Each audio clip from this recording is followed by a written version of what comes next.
Yes, welcome to this press conference. My name is Sonja Olsson.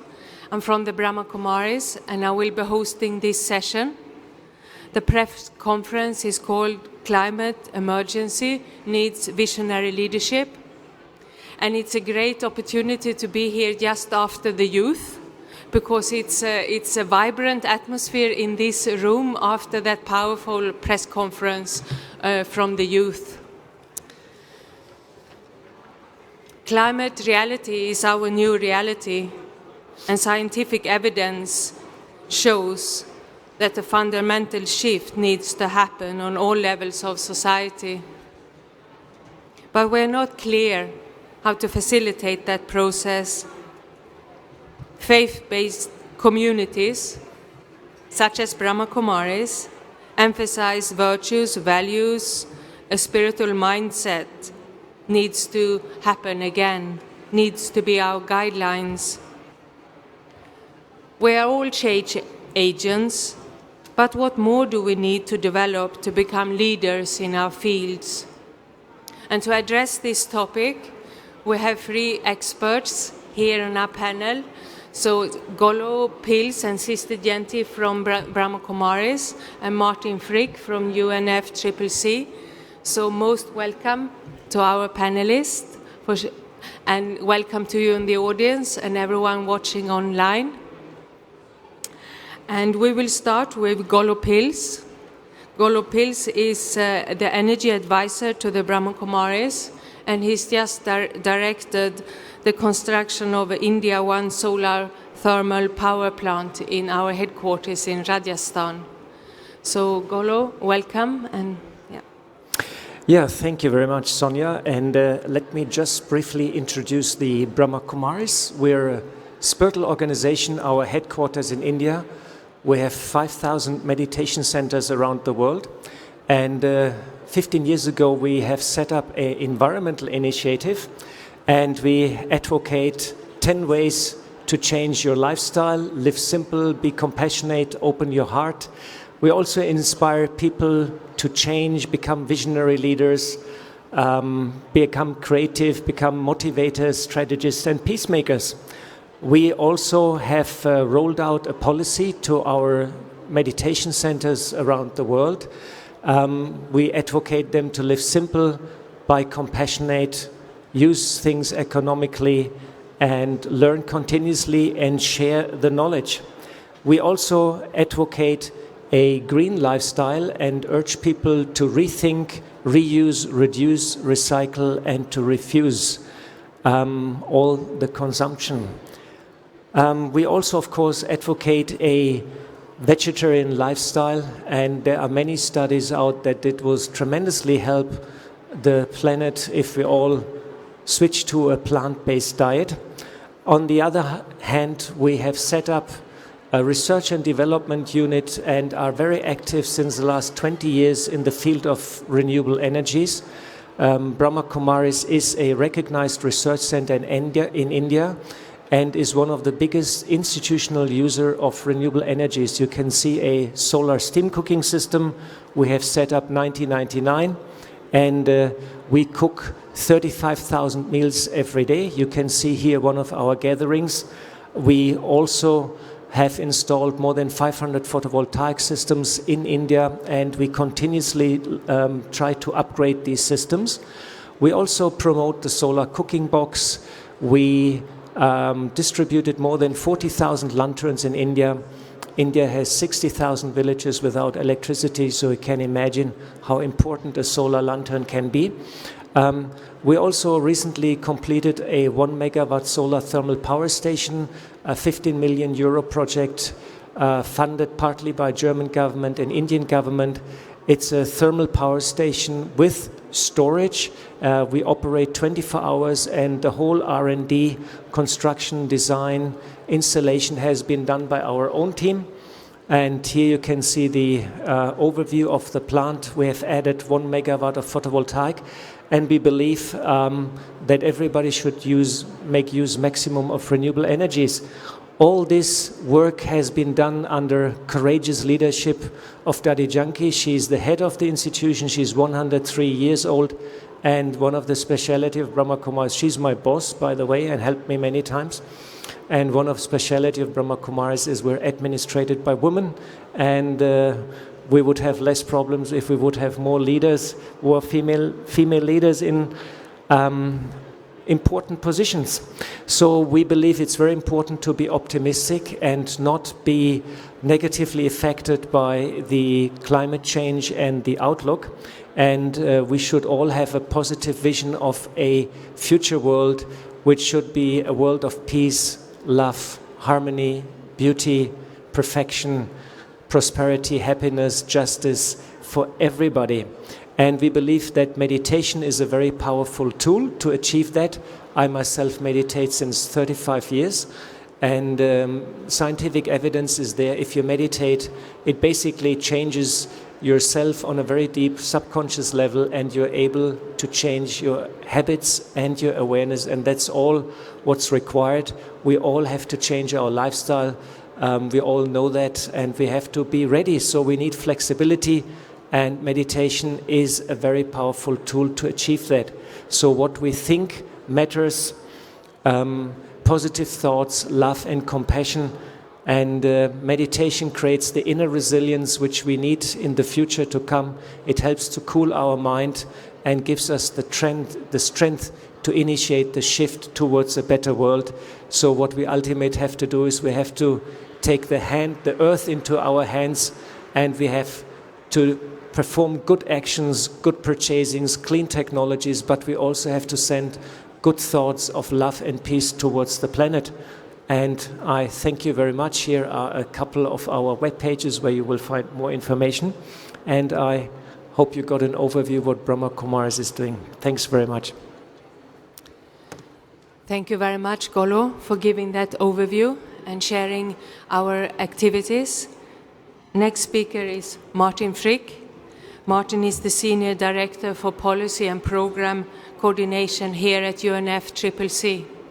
So we are very happy that you can take the time out during the busy COP conference to give time to our press conference, because there is a lot to do to ensure this process is happening on all levels. So thank you, Martin. Thank you very much, and a good day to all of you. What you say about the process is it needs to happen on all levels, and that's my mantra for this session. We need action from every group, from every individual on this planet. And I was very heartened, Golo, just by your presentation, that you're actually walking the talk. We need to reach out currently to 7.7 billion people, and we need all these people to change directly, to change their habits, to change their environment. And that is not something that is traditionally done by an intergovernmental process. So we need to reach out to all of the stakeholders and need all the engagement.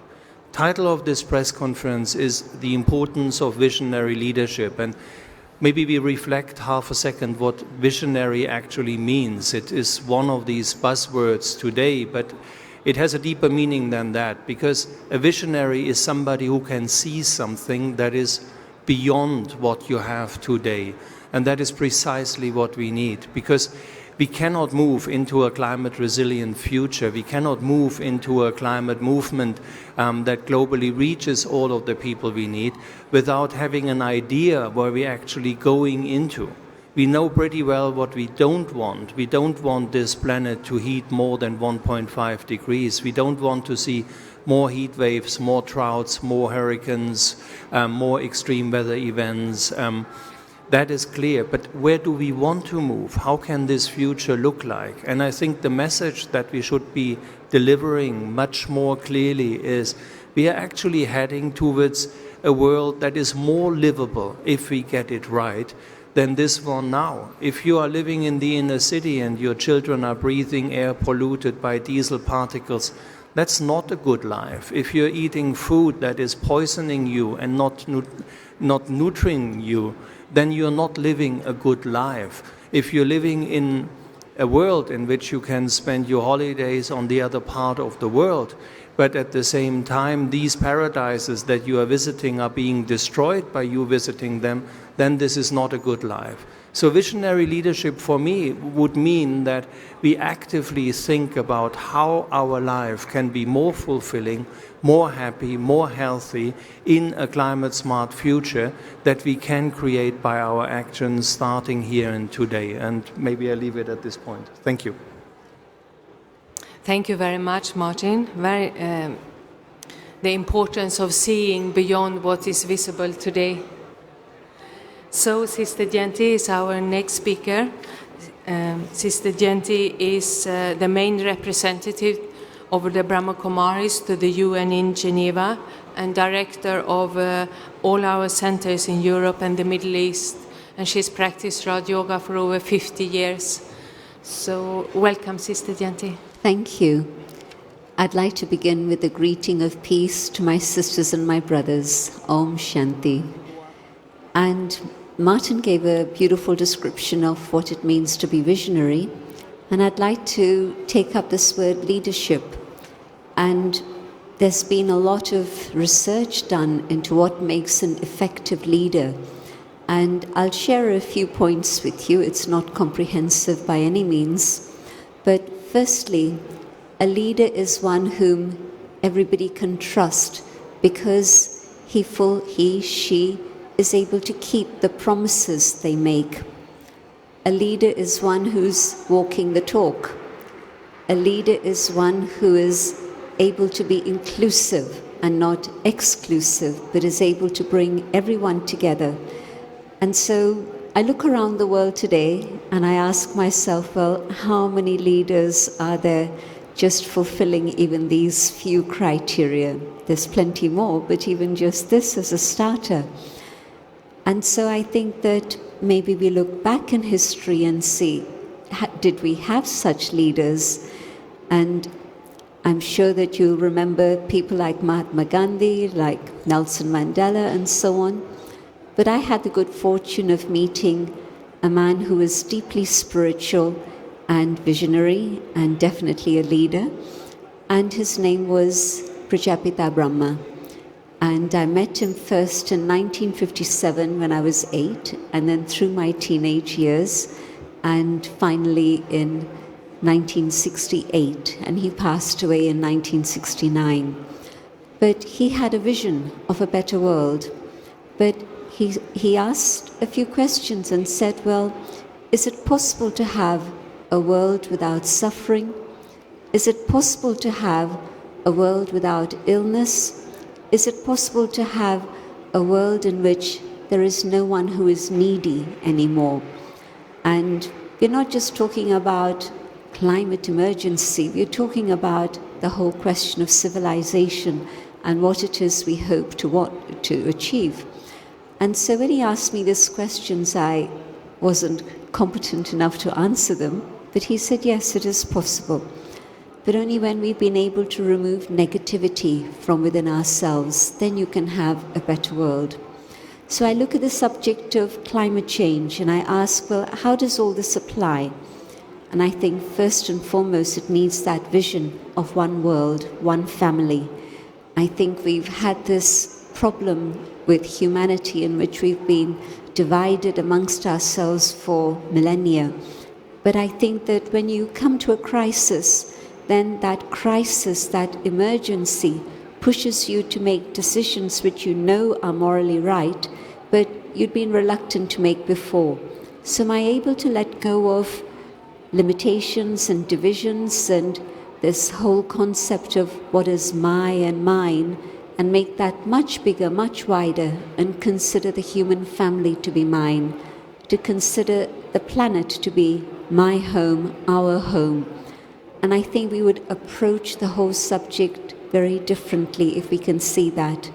We are in one boat, and if something is happening on one side of the boat, that water is surely going to reach my side of the boat also.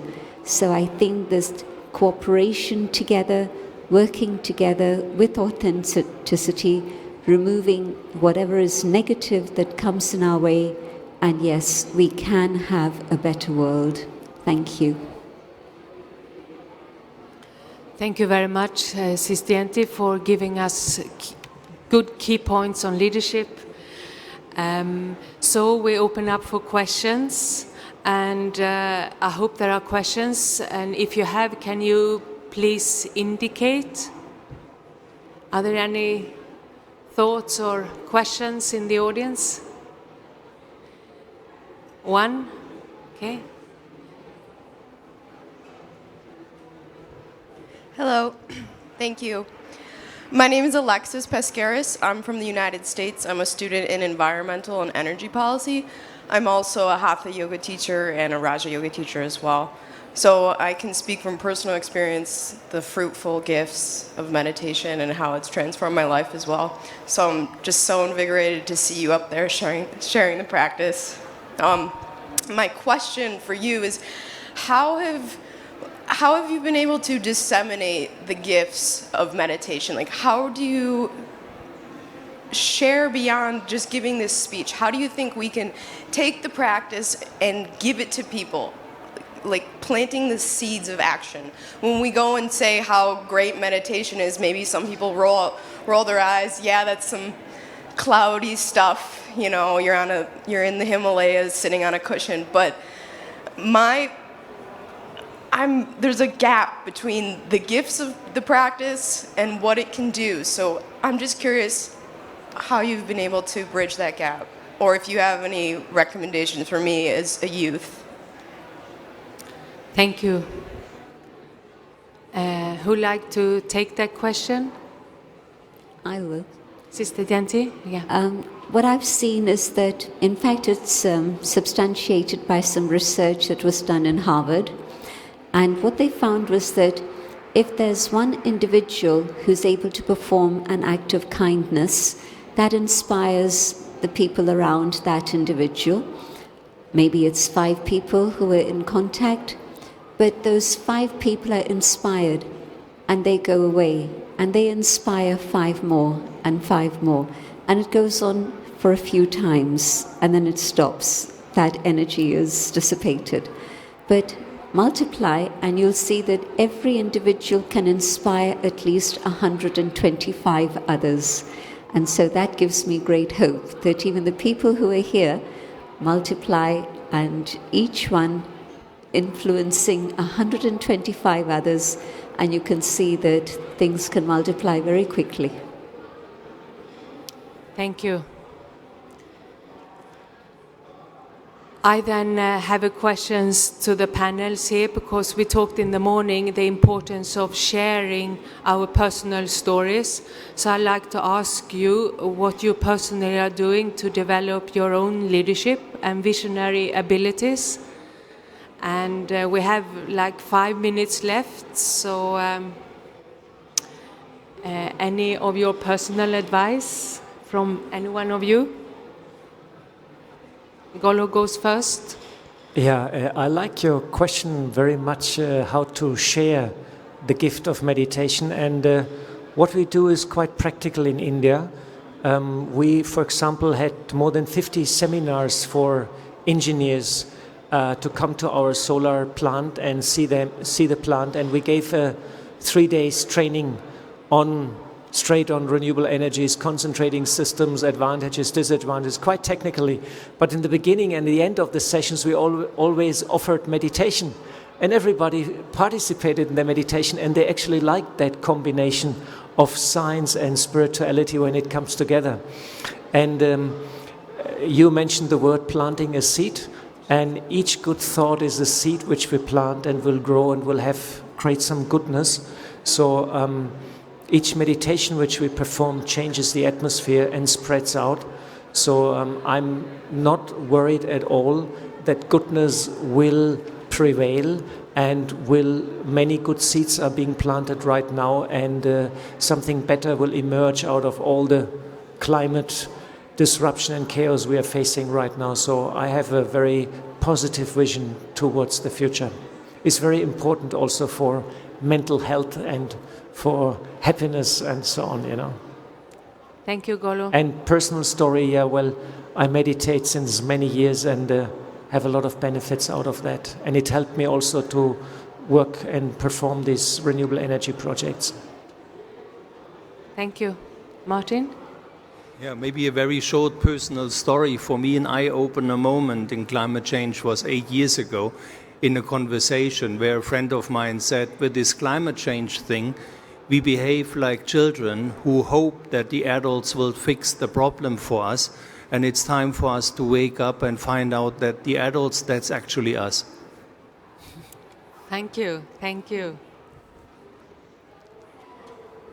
Personal story. Yes, I never imagined that I could be an instrument to be sharing so radical ideas with people, but meditation has given me both the deeper understanding of what's going on, but also the power to be able to share these ideas. So it's a transformation that happened within myself very fast. Thank you. Any other questions from the audience? Yeah?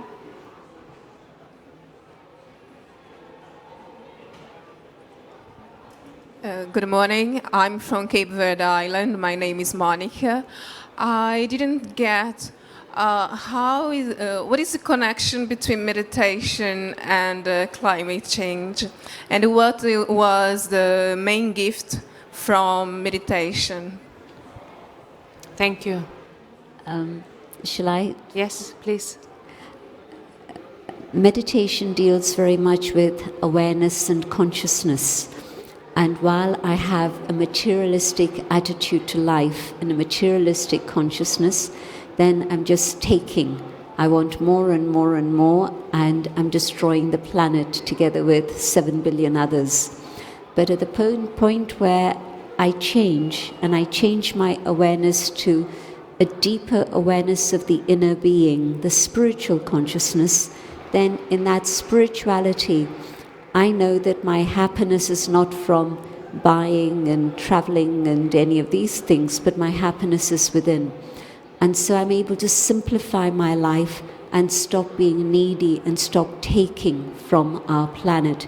But maybe I can start giving love and peace and respect to nature, and helping nature, working with nature rather than against nature. Thank you. We have 2 minutes left, and I like to do something which is maybe unusual in a press conference, but I like Sister Genti to guide a short reflection where we can go within and spread peaceful vibrations to the COP conference. Going inside, finding that space where the world outside is left out there, and I find that peace and sacred space within. Here, I ask myself the question, how can I help heal the planet? And I send out thoughts of love, of peace to humanity, to all forms of life, and the elements of nature, so that we restore harmony to a planet that is in a state of imbalance now. Peace and love will heal the planet. Thank you. So I say thank you very much to our presenters for inspiring input, and to you for being here and for your questions. And next week we have another press conference on Monday about inner resilience, and we have our own program outside in Madrid on Tuesday evening next week, also about inner resilience in challenging time. And Thursday we have a program in the Chilean pavilion. So you're most welcome to find out more about our events by contacting us on the webpage, or you can speak to me afterwards. Thank you.